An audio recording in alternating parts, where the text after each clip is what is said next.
विशाल दादा बोलताय का? हा बोलतोय. मला ते गणेश माने त्यांच्याकडून नंबर घेतला होता, त्यांनी नंबर दिला होता तुमचा. कुणी? गणेश माने म्हणून नाही का? अच्छा अच्छा, बोला ना. हा, मग त्यांनी नंबर दिला होता मला तुमचा. हम्म. मला थोडासा प्रॉब्लेम मदत पाहिजे होती तुमची. बोला ना, काय विषय? असंच म्हणजे थांबा एक मिनिट, वडील बोलतो. हॅलो. हॅलो. हा बोला ना. हा, मी काय म्हणतो, हम्म. हे मुलीचे घरचे ना, माझी मुलगी ती. अच्छा. हा, ही मुलीची घरवाल्याला जास्तच त्रास द्यायला लागून राहिले. त्यांचे मिस्टर का? हा, सासू बी आणि नवीन बी आणि मिस्टर बी. हम्म. आता या तिला लई मारलं त्यांनी. काय विषय, नेमका काय विषय चालू आहे?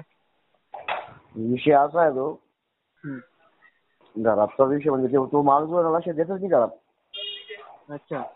हा, म्हणजे असं वाटत गेलं आपल्या बायकोला एक शब्द तरी बघा, सुखी तरी बघा ना बाहेर घरात. अच्छा, लग्न झालेलं किती वर्ष झाले? 4 वर्ष झालं. 4 वर्ष. काय मूल बाळ वगैरे? आहे ना, 2.5 वर्षाचा मुलगा आहे तिला. अच्छा. आणि मग तुमचे जावई काय म्हणतात? जवळ मला काही फोन दिला होती, कधी लावला नाही, आज तुला लावला 4 वर्ष झाली. अच्छा, म्हणजे मुलगी पाठवून दिली का तुमच्याकडे? मुलगीला सकाळी बी मारलं, मारल्यानंतर तिच्यावर केस केली. सकाळी बी मारलं तिला आणि लगेच संध्याकाळी मारलं. संध्याकाळी मारलं तिच्यावर केस टाकली मी. अच्छा, म्हणजे तुमचे जावई ड्रिंक वगैरे करतात का? नाही, त्याला बी काही शोक नाही. अच्छा, मग कशामुळे काय?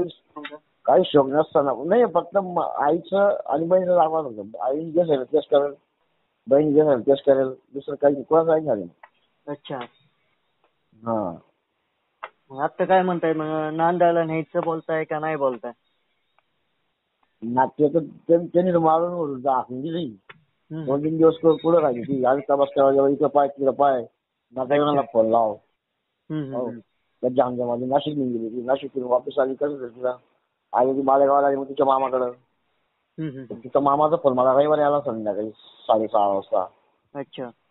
हा, पाहुणे म्हणजे मुलगी आली म्हणजे परत सोमवारी गेलो मी पोलीस स्टेशनला. तुम्ही पोलीस स्टेशनला केस केली होती ना आरोग्याची. अच्छा, म्हणजे कंप्लेंट पोलीस स्टेशन मध्ये कंप्लेंट आहे का तुमची?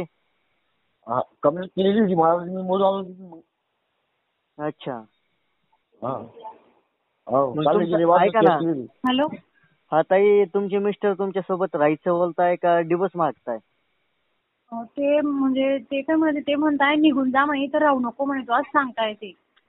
अच्छा, मग त्यांना तुम्ही बोलायला पाहिजे होतं ना. 4 वर्ष नाही का झालं, मुलं बाळ होताना ते पण नाही का झालं, त्याच्यानंतर नाही, कशामुळे? 4 वर्ष जसं लग्न झालं ना तसं चालू आहे त्यांचं. म्हणजे लग्न झालं ना, एक म्हणजे 6 महिन्यातच मग दिवस राहिले. मुलाला पण बघायला पण नाही आले. म्हणजे मुलबाळ झालं तरी पण नाही बघा. 3 महिन्यानंतर मुलाला बघायला येतात, तेव्हा पण भांडण केले त्यांनी. तेव्हापासून ते माझ्या मागे लागलेले.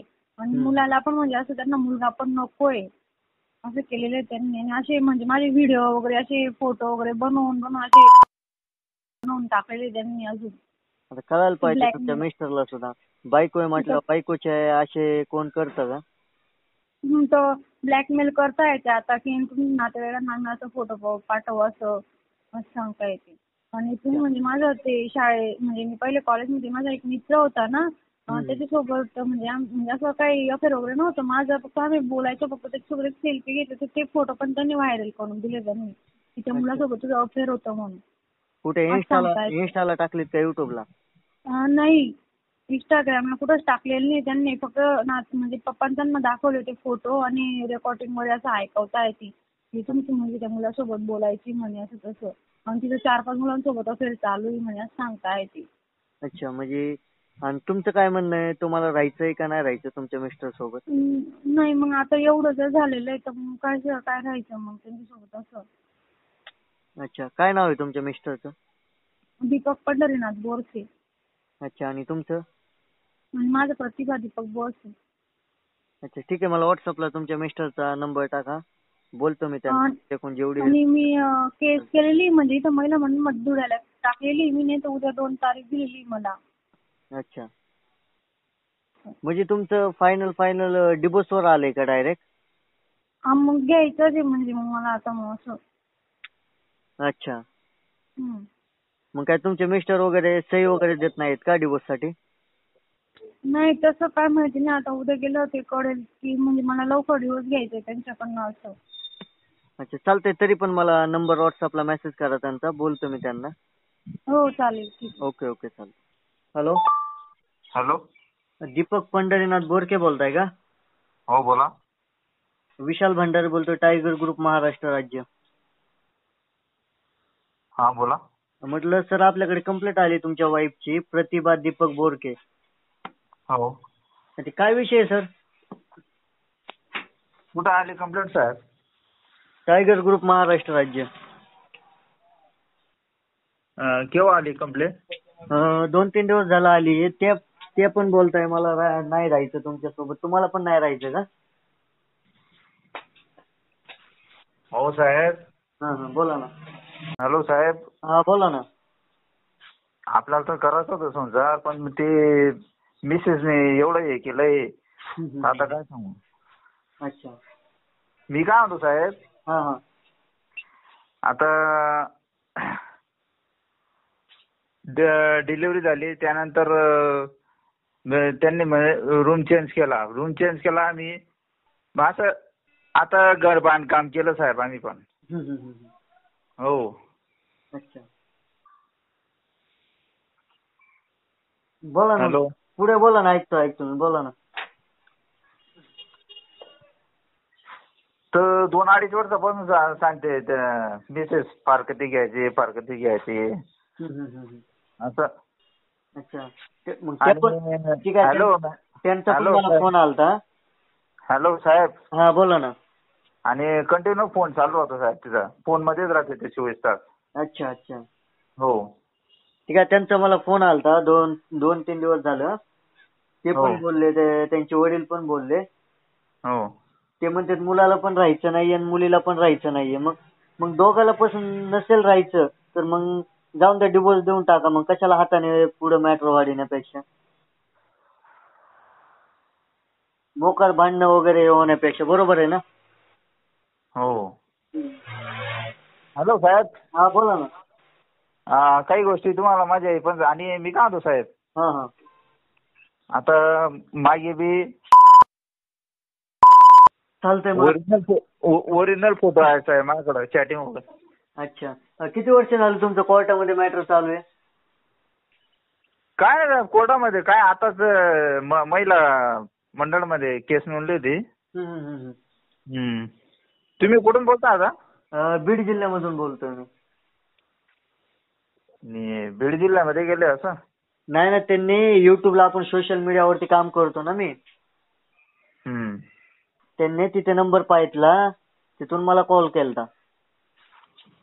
मी म्हटलं का एक बाजू पाहून आम्ही काय निर्णय घेत नाही, त्याच्यामुळे म्हटलं समोरचं पण बोलावं लागतं ना, काय आहे नेमकं. एकाने जरी खोटं सांगितलं तरी दुसरा तरी खरं सांगतो ना. आणि हे अफेअर पण आहे साहेब, आणि घरात बिलकुल असं काही करायचं नाही, काही नाही. मला म्हणजे त्यांना पण हॅलो साहेब, घरात कुठलंच काम करायचे नाही, ना स्वयंपाक पाणी, ना चहा पाणी नाही, काही करायचं नाही, काही नाही. दिवसभर मोबाईल मध्येच राहायचे 24 तास. त्यांना मी काल समजून सांगितलं, पण ते पण म्हटले नाही, म्हटले डिवोर्सच घ्यायचा आहे म्हटले. आता फेब्रुवारी मध्ये तिच्या मामा त्यांच्याकडे गेली, ती महिन्यानंतर आली तिकडे परस्पर जॉब पाहिला तिने. अच्छा. जॉब पाहिला 8 वाजता जायची तर रात्री 10 वाजता यायची साहेब ती. अच्छा. हो. आणि असं कुठली ड्युटी 10 वाजेपर्यंत राहते? नाही ना, कंपनीचं वेगळं आहे. रविवारी पण घरी राहायची नाही साहेब ती. अच्छा. जाऊ दे मग सर, तुम्ही आता डिवोर्स घ्यायचं चाललंय म्हटल्यावरती कोर्टामधून पण भेटेल तुम्हाला डिवोर्स. काय 3 महिन्यामध्ये तुमचा डिवोर्स होऊन जाईल. आणि आपलं अक्षय तृतीया होते साहेब, आकाशीची आघाडी टाकायचं होतं, त्या दिवशी बी थांबले नाही ती. म्हणजे वडिलांची आघाडी होती ना, त्या दिवशी बी थांबले नाही. आता 3-3.5 महिने जॉबला गेली ती. सकाळी 8 वाजता जायची, 10 वाजता यायची साहेब. अच्छा. आणि आता मी भरपूर वेळेस बोललो की बुवा तू तू कुठल्या कंपनीत जाते, जॉब नको करू. अच्छा. मी बोललो होतो तिला, मी सोडून देतो तुला म्हटलं, तर नाही म्हणायची ती. असं कोण कंपनी बघायला येतं का असं तसं. अच्छा. आणि कुठली कंपनी आहे तर उडाउडीची उत्तर द्यायची. तुम्हाला नाही माहिती, तुम्हाला काय करायचंय, मी माझ्या मनाची मालकी, केव्हा जाईल. म्हणजे चुकीचं आहे ना असं बोलणं पण. नाही, गावाला जायची साहेब ती, तर 5-6 दिवसाचं नाव करून जायची, तर महिना